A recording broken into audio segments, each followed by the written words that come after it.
Rice is one of the important crops for over half of our population, which provides one-fifth of the all calories consumed.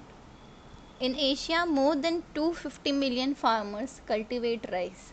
However, a small dip in the harvest can have catastrophic consequences like poverty, low nourishment, and sometimes even social unrest. One of the leading causes of rice crop loss is a disease called bacterial leaf blight of rice, which is caused by a gram-negative bacteria, Xanthomonas oryzae pathover oryzae. The typical symptoms of the leaf start from the tip of the leaf, and the leaf dries off as the bacteria progress down the xylem vessel.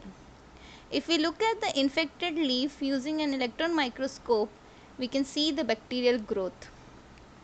Now let us look at the events which take place during the infection. When the bacteria infect rice plant cell, the first barrier which it needs to cross in order to gain access to the nutrients is the plant cell wall. Plant cell wall is a complex structure which is made up of cellulose, hemicellulose, pectin and lignin. So the bacteria secretes a battery of hydrolyzing enzymes to degrade this rigid barrier. These enzymes are important virulence factor of the bacteria.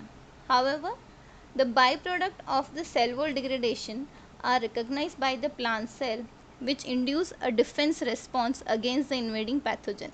Yes, plants also have strong immune system like us, which helps them in fighting against various bacteria, virus, fungi and insects. Because of this strong defense system, we have beautiful plants around us.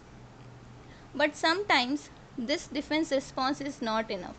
Like in this case, Xanthomonas secretes additional proteins which go and shut down this immune response and lead to successful establishment of the disease. By now we have understood that XO is a very powerful and dangerous pathogen. It secretes these proteins which help it cause such severe disease.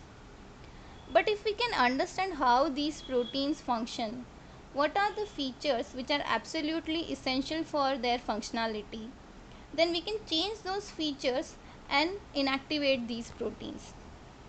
One of the way of identifying function of a protein is to look at their structure. So that's what we have done here. We have solved structure of two cell wall degrading enzymes, lipase and cellobiacidase.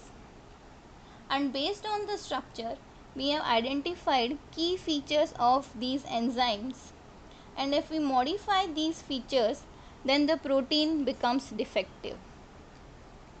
Now let us see what happens during infection if bacteria has this defective form of enzyme instead of a functional one.